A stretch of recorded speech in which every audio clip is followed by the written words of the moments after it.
sini akan saya jelaskan sifat koligatif larutan elektrolit. Yang kemarin yaitu non elektrolit. Ini non elektrolit rumusnya. Ini rumusnya. Delta TB KB kali M molar, delta TF KF kali M, dan tekanan osmotik P MRT, ya, dimana nilai R nya itu suatu tetapan. Nah, untuk larutan elektrolit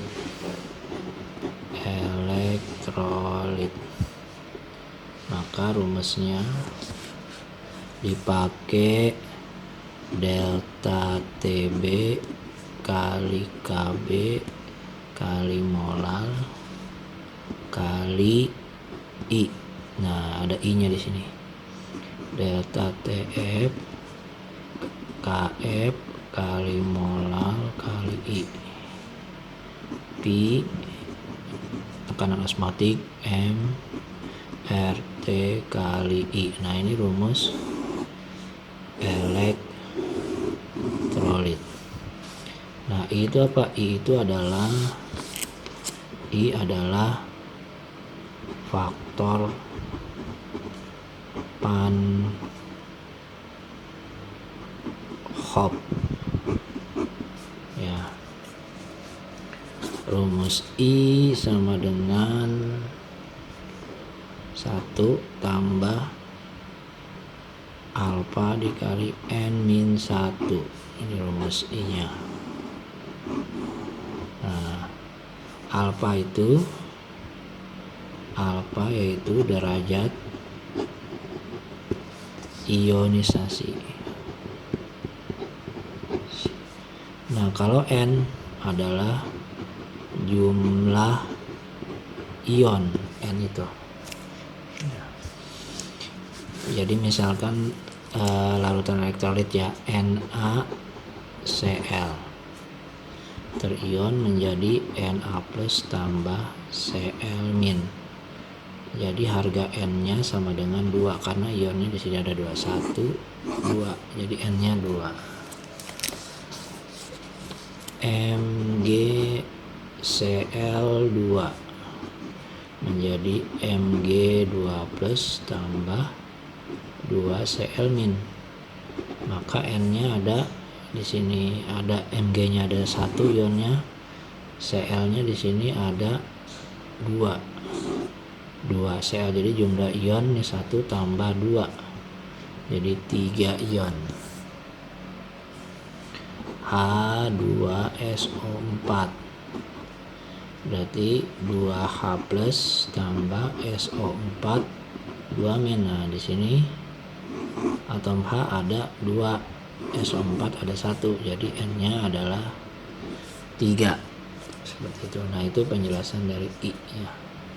Jadi larutan elektrolit dengan non elektrolit bedanya ada pada yaitu ada pada I yang merupakan faktor Van Hoff. Jadi di sini kamu harus tahu dalam mengerjakan soal. Jadi larutan tersusun dari non elektrolit dan elektrolit. Nah, baiklah, kita akan menuju kepada contoh soal.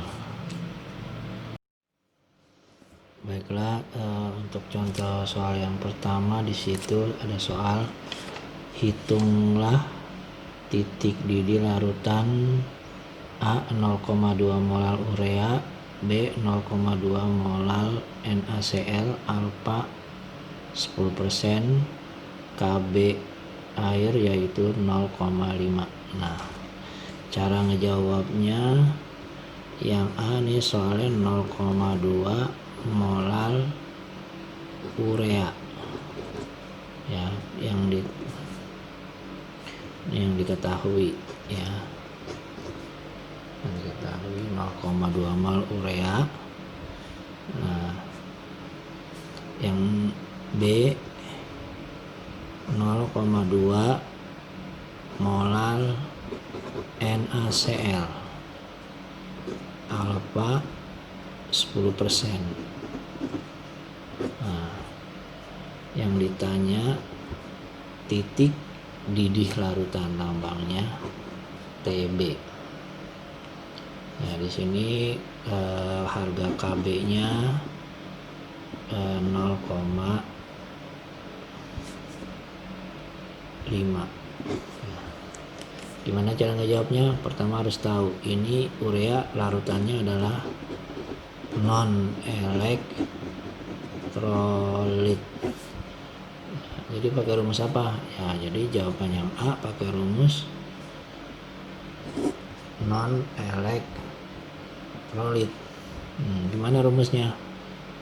Yaitu delta Tb sama dengan molal Kb kali molal. Nah, tidak memakai I. Jadi Kb nya 0,5, molalnya yang ini 0,2, jadi 0,1. Nah, cuman di sini pertanyaannya Tb. Yang kemarin Tb sama dengan Tb0 ditambah delta Tb. Nah, Tb ini berapa Tb0 ini? Yaitu 100 derajat Celcius. Kenapa 100? Karena titik didih air adalah 100. Ya. Tambah delta Tb jadi 0,1 dari sini. Nah, ini dari sini diambilnya. Ya. Jadi jawabannya 100,1 derajat Celcius. Itu jawaban dari titik didih larutan urea. Nah, sekarang yang ini, yang nomor 2.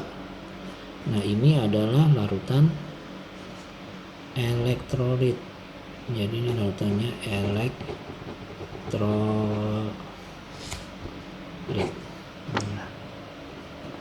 Nah, karena ini larutan elektrolit, maka rumusnya yang B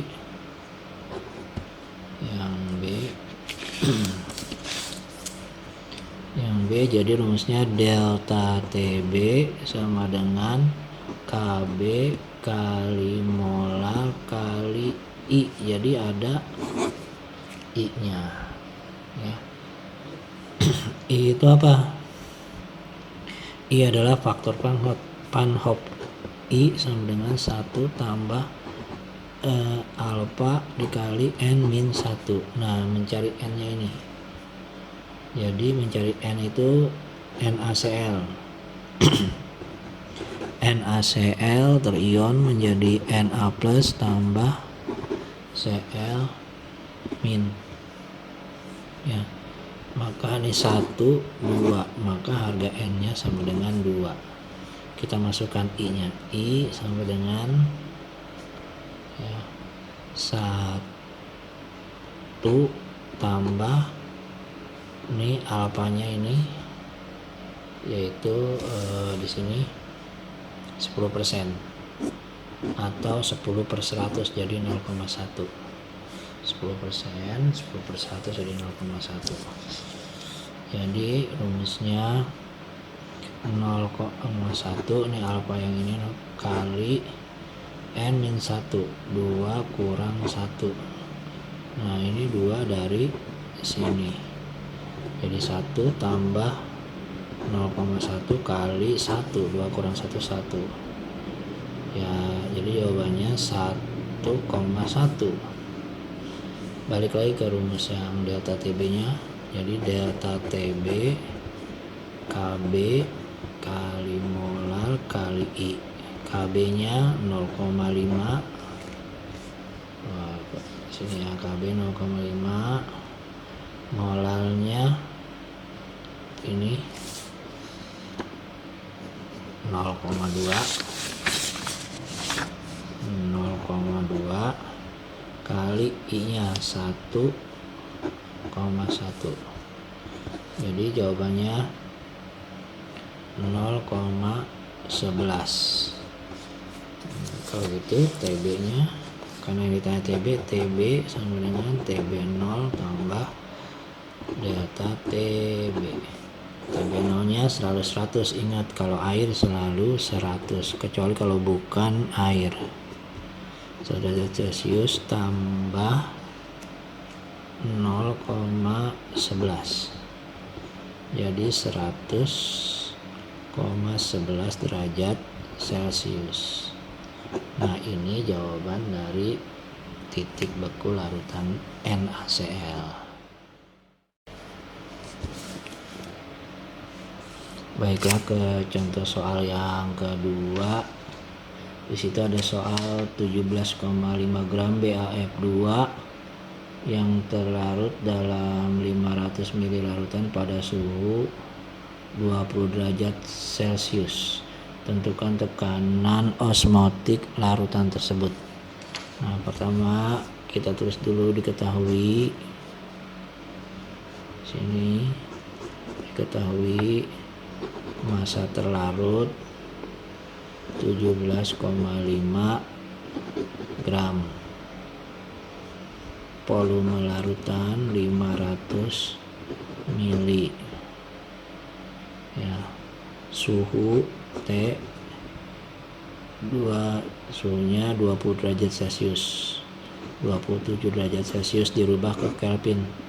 27 tambah 273. Ya. Jadi suhunya itu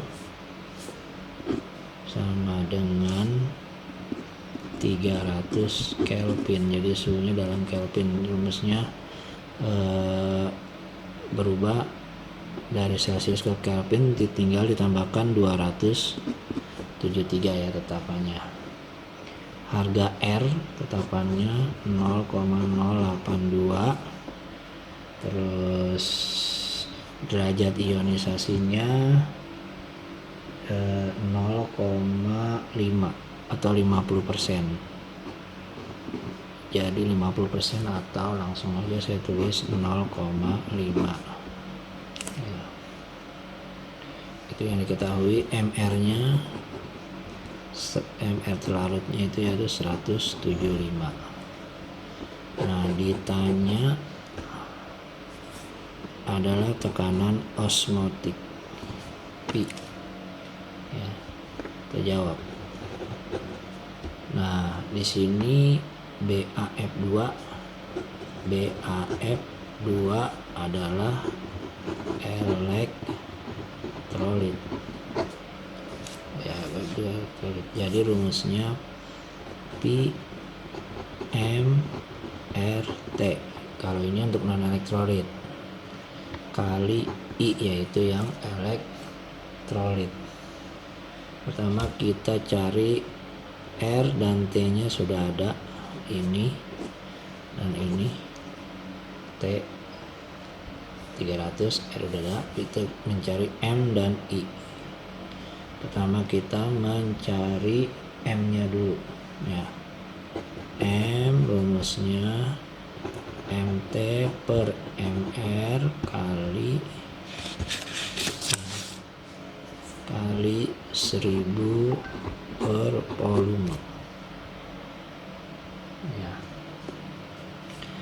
Kita masukkan MT nya 17,5 dibagi 175 MR nya kali 1000 per volumenya ini 500 mili. Ya. Ini 500 mili. Coret. Jadi sisa 2. Ini jadi 0,01 ya. Jadi molarnya 17,5 dibagi 2 0,1 ya. Jadi jawabannya 0,2. Ini molarnya 0,2. Sekarang kita mencari I nya. I. I sama dengan 1 tambah N alfa dikali N min 1. Alfanya sudah ada, yang ini 0,5. Kita cari N nya dulu. BAF 2 terion menjadi BA2 plus tambah 2F min. Nah, di sini udah jelas. BA nya 1. Nah, jadi jumlah N nya ada 3. Ini BA1, F ada 2, jadi N nya 3. Jadi harga I nya 1 tambah 0,5. 0,5 dari mana? Dari sini 0,5 ya. N min 1 berarti 3. N nya 3 dikurang 1. 1 tambah 0,5 kali 2. Jadi hasilnya 1 tambah 1. 0,5 kali 2 1, yaitu 2. Jadi I nya ada I nya 2. Baru kita masukkan ke rumus yang ini. Nah, jadi langsung Pi M R T kali I.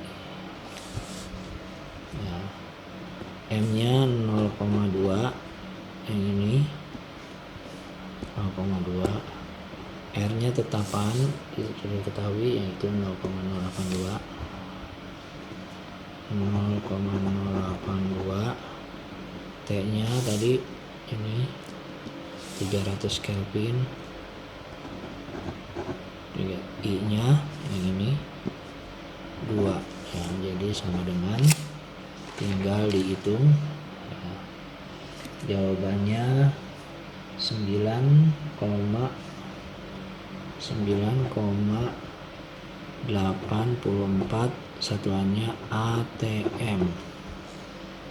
ATM itu singkatan dari atmosfer. Jadi 9,8 ATM atau 9,8 atmosfer. Nah, itu contohnya.